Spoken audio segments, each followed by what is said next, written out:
Hey guys, Kev here, and I want to do my first impressions on the Asher Knives Nomad Framelock. All right, this is a interesting knife to me. I've been dealing with Asher Knives for a little while now, and I really love the company. I love Justin over there. You guys know that by now. If I haven't mentioned it, he set up a discount code for me. So it is Lefty10, Lefty 10 at checkout, and you guys can get 10% off your purchase.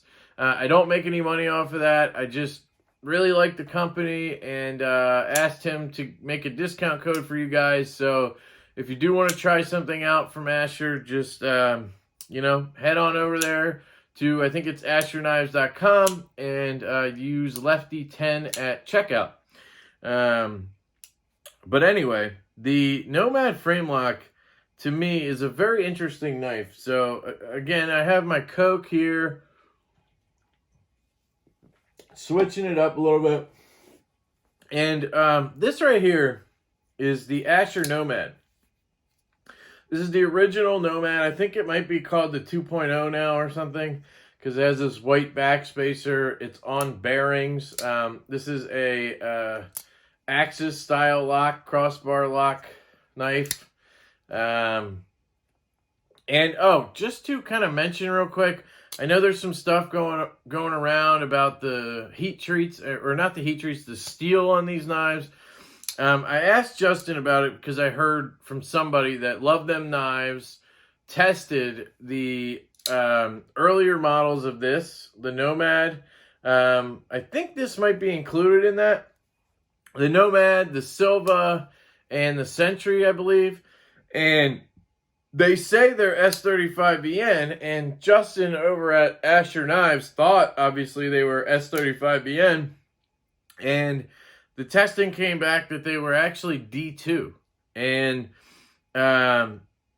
obviously, he was shocked by that. I've spoken to Justin multiple times at this point, and we chat regularly. He's a good dude. Like, he's a good knife dude, and you know what that means in this, at least I do. In this community, if you're a good dude, then you're trustworthy. You're a genuinely good human being, and that is what Justin is. I can 100% vouch for that.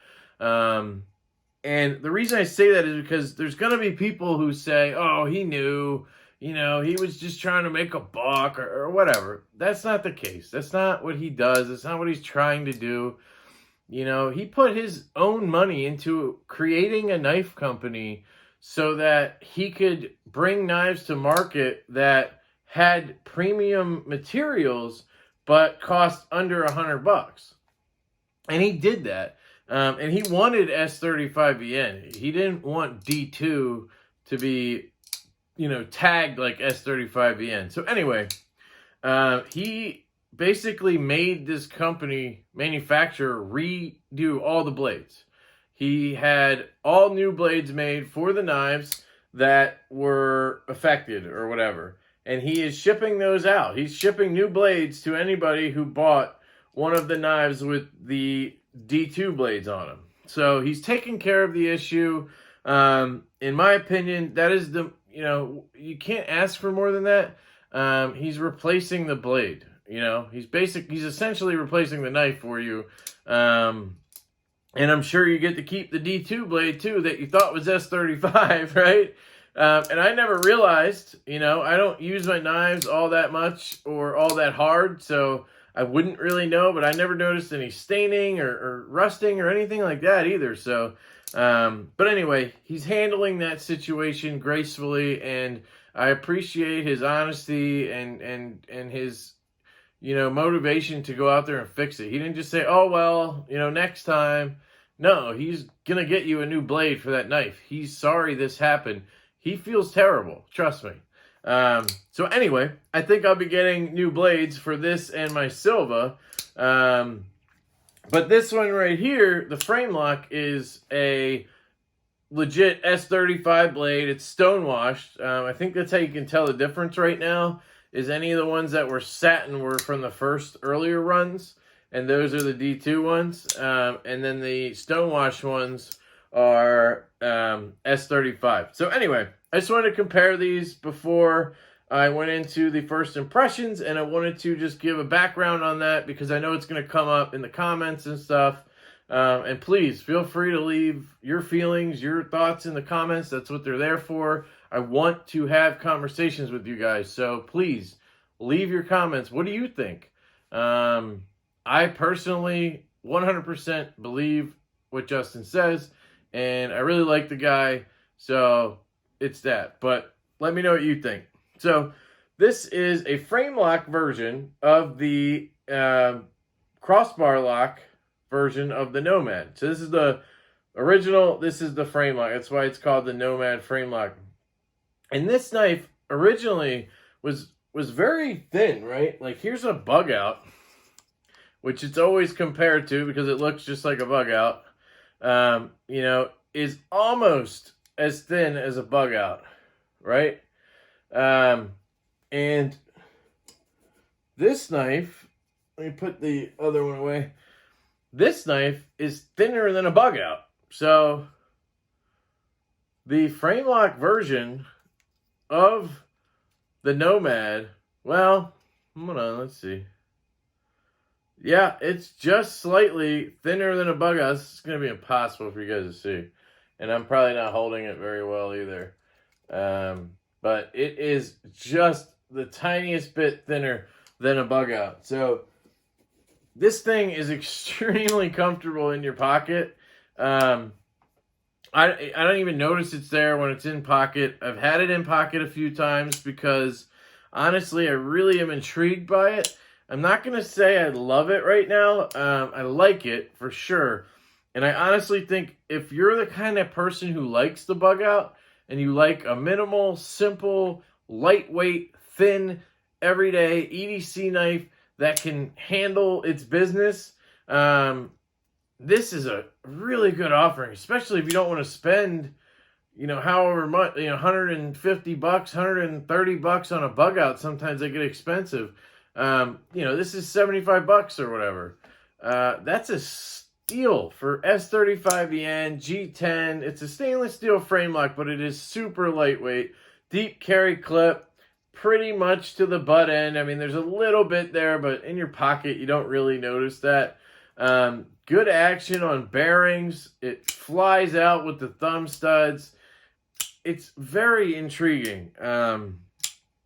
The outline is cool. It's just a drop point blade. Again, it looks like a bug out, basically.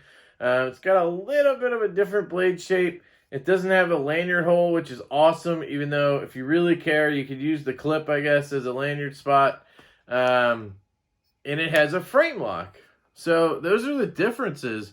And this steel frame lock, it's so thin that it feels like there's supposed to be a layer of G10 on top of it. Like it's supposed to be another layer of G10, which basically this one, that's what this is, right? It's the steel liners and then G10 on both sides. So, you know, if you look at this one, it kind of looks like you're supposed to add that extra layer of G10 back on.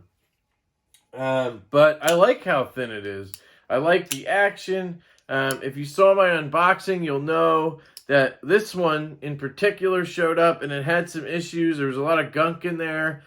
And there was some shavings or extra like material on the lock bar face and the tang that I needed to just sand down a little bit. Justin assured me that he's checking every one of these that goes out of the door for that now. He doesn't know what happened there, but again, it's a thing with me. If there's a lemon in the bunch, I get it. So that's kind of what happened. But once I clean that out, this thing's great. It disengages real easy, flings out real easy. I do think if I were to do this knife again or whatever, or if I could give him a tip, it would be to make a little bit more access here to the lock bar because it is very thin in there considering how thin the knife is. And then there's almost no... There's just this tiniest bit of the frame lock that sticks out, and there's no jimping on it. So you got to kind of dig your thumb in there with the fat and push it over. And when you do, I mean, it works great.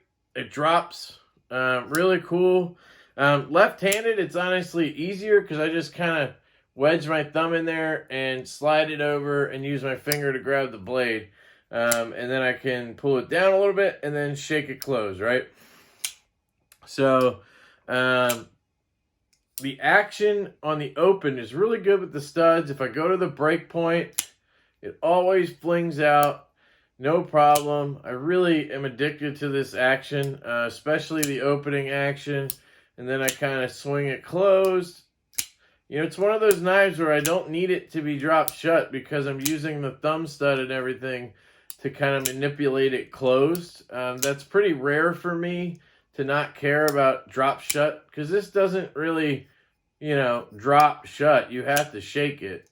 But it's smooth. It's fine. It's just different. And if you're right-handed, it does drop pretty far before you get to the shake part. So there's that. The G10 feels pretty good. It's not very grippy, but it's also not smooth. So it's a good kind of medium point there. In hand, ergonomically, it's interesting. Because it's so thin, it's comfortable, but it's not like super comfortable. You know, you can definitely feel the clip because the clip is about as thick as the knife is, if you think about it.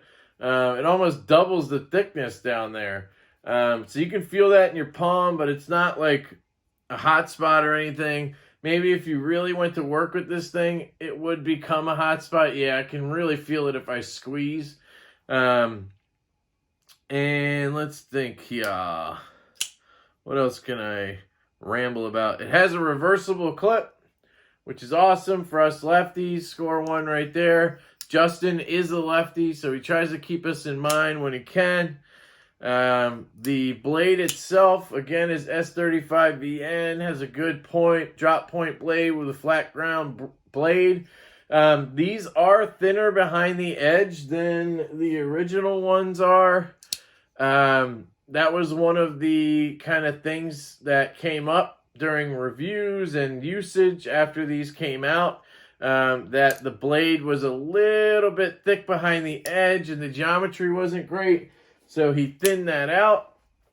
And it definitely is a good slicer. I thought that one was, honestly. And this one's even better. It's very thin stock. Really good slicer. It's just a really good offering as an EDC knife. Like, this is where, I can get into the weeds a little bit. And I can also overthink things. Yeah, I can overthink things. I guess what I'm trying to say is not every knife needs to be an f5.5, right? Not every knife needs to be the knife of the year, right? Like, this was my knife of the year, and then they came out with a CF model, and I had to get that because I absolutely love this design. I even have a micarta one on the way now. But, like, not every knife has to be that. You know, not every knife needs to be an 80-20, you know, like something super special. Like, there's just really good EDC knives, right? And this is one of those. And I think the Bug Out is one of those. The Para 3 and the PM2, those are just really good everyday carry knives. They're great designs that work for a lot of people. They're not heavy. You know, they can handle some tougher work. And they go in the pocket really easy. And they're a little fun to fidget with. And they're not, $500, right?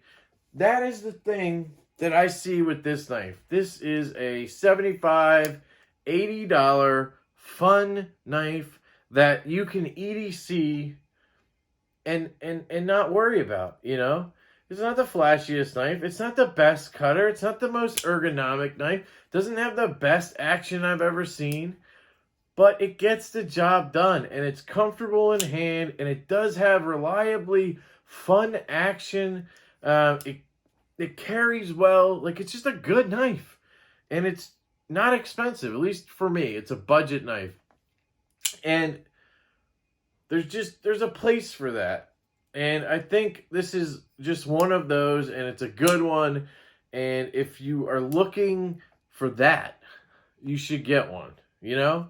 Or if you're the kind of guy who's like me and you do have those other knives, the expensive, flashy ones or whatever, and I don't have customs or anything like that. I'm not saying I have the greatest collection ever. I'm just saying I have knives that stand out a little bit and are more expensive and whatever. But if you want a good beater, maybe, you know, for your collection, something you can carry every day, and if something comes up where you have to pop a zip tie or, you know, cut a tree branch off or some, you know, a thin tree branch, you can have this in your back pocket and not worry about it, right? That's what he wanted when he created this company. And I think he's nailing that with his design. So I'm going to shut up now. I really appreciate you guys listening to this rant and this rave. And I will follow up with the full review of the Asher Knives Nomad Framelock. I hope you have a fantastic day, and I catch you later.